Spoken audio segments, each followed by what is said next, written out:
I stand here with our other chairman, Rick Crawford of our Intelligence Committee, House Intel Committee, and Chairman Tom Cole of the Appropriations Committee. We brought the appropriators, the chair and the ranking member in and expanded the group to talk about all aspects of this. We got a great briefing, as you know, from the leaders of this, Secretary of State Rubio and the Secretary of War, Hegseth. John Ratcliffe was there, CIA Director, and of course, General Raisin Kane, Joint Chiefs of Staff. They gave us operational details. They gave us the rationale for what was done. And I was very satisfied with the briefing. It follows up on the original Gang of Eight briefing that we had more than a week ago, several days before the Operation Epic Fury began. I was satisfied at that time. I had, as I can speak for myself, as the leader of the legislative branch, the Speaker of the House, I had multiple follow-ups with the Secretary of State. I spoke with the President about it multiple times, and that was in advance of the operation, and we knew what was happening. I think there are two critical points that I just want to emphasize, the non-classified summary of what has happened here. First of all, to me, the most critical point is that this was a defensive measure, a defensive operation. And why is that? I took some notes, and this is not classified, so I'll tell you what I think is important. Israel was determined to act in their own defense here, with or without American support. Why?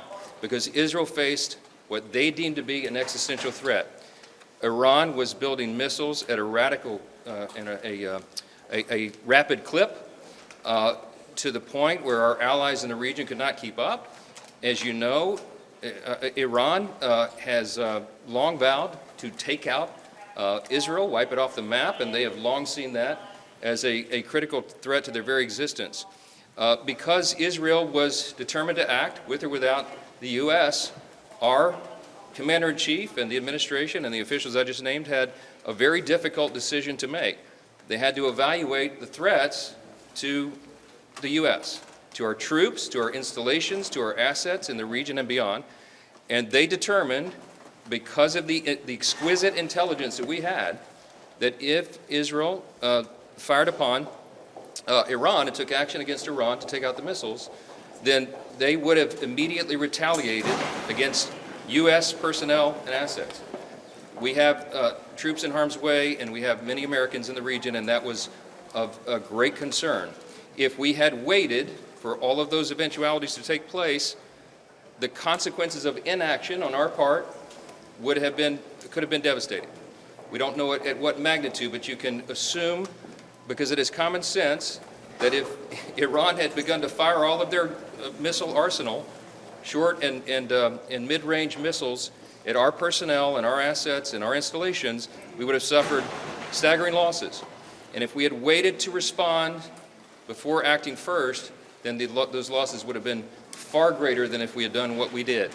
That was their decision. I can guarantee you this: if we had not acted, if the President, the Commander-in-Chief, had not acted as he did, those same officials would have been hauled in here by members of Congress and asked them why in the world they waited if they had exquisite intelligence, knowing that that would happen, that we would suffer such staggering losses.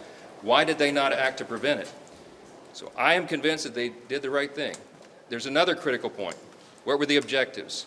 The objectives for our Operation Epic Fury, I am convinced, because I've now been to multiple briefings and I've understood the point of this, the objective was not regime change. The objective was to take out those missiles, the short and mid-range missiles, and their ability to produce them. We did that. That was objective number one. Objective number two was to eliminate their naval capabilities, destroy those and the missiles. And we are well on our way to accomplishing that mission. That is why I think the President has said, in his own words, the Commander-in-Chief has said this is going to be a operation that's short in duration.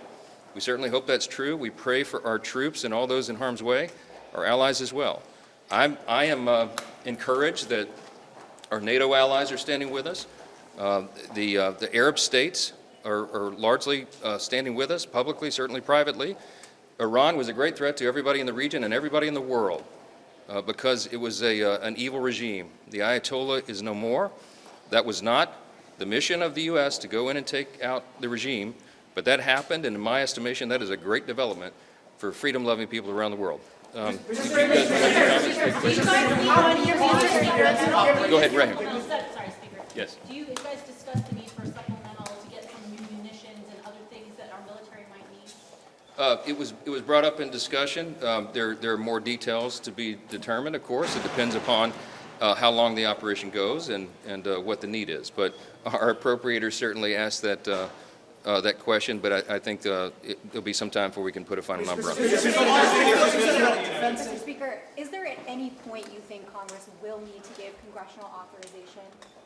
So, you know my background. I'm a constitutional law attorney. I'm a jealous guardian of Article 1 in the legislative branch. My understanding of the law, and has always been, and this is the tradition and the way the law has been used and observed over many decades, the President was acting well within his authority. What I just told you is the scope of what happened here and the situational awareness that they had at the time to make this decision. It's not a declaration of war. It's not something that the President was required, because it's defensive in nature and in design and in necessity, to come to Congress and get a vote first. And if they had briefed a larger group than the Gang of Eight, you know, there's a real threat that very sensitive intelligence that we had, you know, might have been leaked or something. So this is why the Commander-in-Chief of our armed forces has the latitude that any Commander-in-Chief, any President always has, because they have a set of information that is sensitive, timely, and urgent, and they have to be able to act upon it. They did that. Now, there are, as you know, under our system, there are timetables that are involved here, but I think the idea that we would move a War Powers Act vote right now, I mean, it will be forced to the floor, but the idea that we would take the ability of our Commander-in-Chief, the President, take his authority away right now to finish this job is a frightening prospect to me. It's dangerous. And I am certainly hopeful, and I believe we do have the votes to put it down. That's going to be a good thing for the country and our security and stability. How can you call this a defensive operation if the U.S. struck first, Mr. Speaker? The U.S. struck in a defensive posture if we knew for a fact. Wait a minute, let me answer the question. I thought I just did answer that question. If we knew for a fact that Israel was going to move, Iran was going to respond, and Iran was going to strike not just Israel, but the U.S. Remember, we're the great Satan, as they always say. Israel's the little Satan, okay? That they would act. We knew that intelligence. There was a name for the plan. We had all the information, all the intelligence. I'm not going to tell you how we knew that, but we did. We have the greatest intelligence operation in the world and the greatest military. And we had an obligation and responsibility to use it to protect our interest, our people first, our troops, and our personnel and our assets. That is an America first objective. That is the objective of the country. The first responsibility of the federal government is to protect the country and its interests, and that's what we did here. I don't know how it's Congress has the authority to declare war. Shouldn't it have authorized this war? In my view, right now, our military and the Commander-in-Chief, he is presiding over the completion of an operation that was limited in scope, limited in its objective, and absolutely necessary for our defense. I think that operation will be wound up quickly. By God's grace, it will. That is our prayer for everybody involved, our troops and everyone else. And, of course, for the people of Iran, who are now rising up euphorically to have a chance for freedom, to have an evil, murderous regime removed. It is a great thing and a great time in history, and we're proud to be a part of it. Thank you.